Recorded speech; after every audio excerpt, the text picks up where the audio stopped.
Hey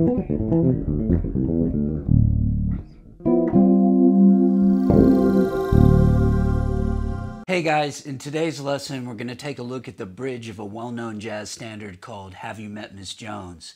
Historically, this tune was one of the first, if not the first, jazz standard to move an entire 8-bar section of a tune through the cycle of descending major thirds. So with that in mind, grab your bass and let's get started. Richard Rodgers of the Rodgers and Hart songwriting team wrote Have You Met Miss Jones in 1937.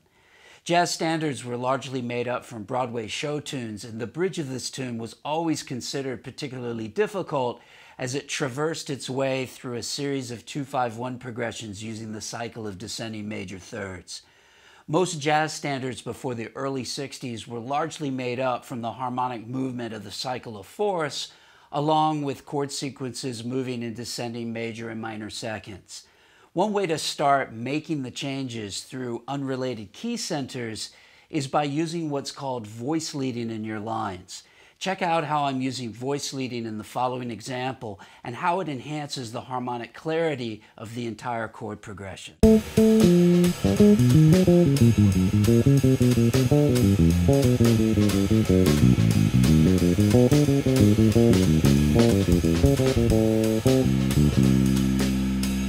Okay, so voice leading can vary as a technique, but in its basic form, it's used to smoothly connect your lines by stepwise motion between the first two and the second two beats of the bar, as well as between the second two beats of the bar into the first two beats of each successive bar.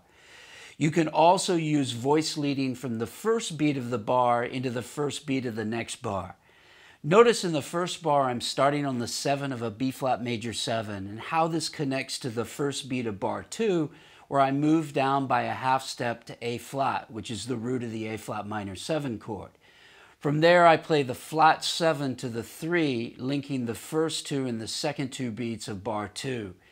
As you look through the rest of this chart, I want you to notice all the voice leading links between all the chords.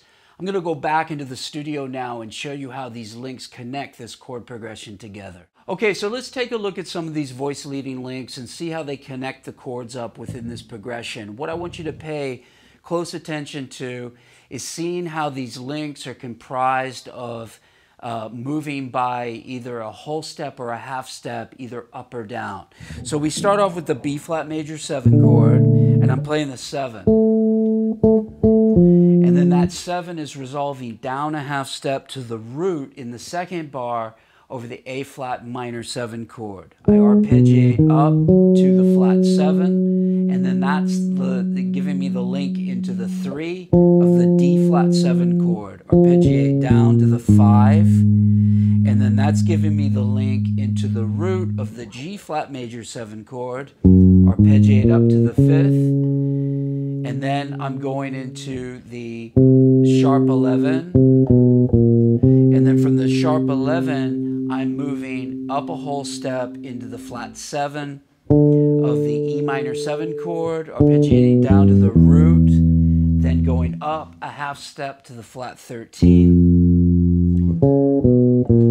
and then resolving to the 5 over the D major 7 chord. So between that A7 and the D major 7, I'm not using what I've been using so far. That's a different kind of link using chromaticism. So from the D major 7 chord, I'm playing from the 5, go straight to the 3. So there's no voice leading link between the first two and the second two beats of this bar. Arpeggiate down to the 5th, and then from the 5th, I'm linking into the next chord, which is a half step down into the root of the A-flat minor 7 chord, arpeggiating up to the flat 7, and then into the 3 of the D-flat 7 chord, to the flat 9, leading us into the 5 of the G-flat major 7 chord. Now the G-flat major 7 chord, I play this pattern like this, leading us into the 3rd, which is an approach note pattern, but you can really hear it going down to that sharp 11. Its ear is taking us down to that 3. So this is just a bit of a convoluted deceptive resolution by inserting that double chromatic from below into the 3.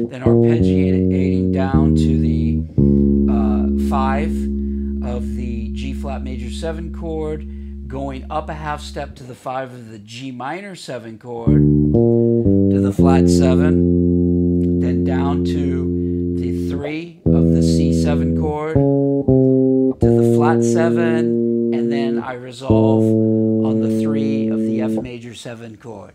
Okay, go practice. The early 60s, tunes started to emerge like John Coltrane's Giant Steps, where the whole song structure was based on the descending cycle of major thirds.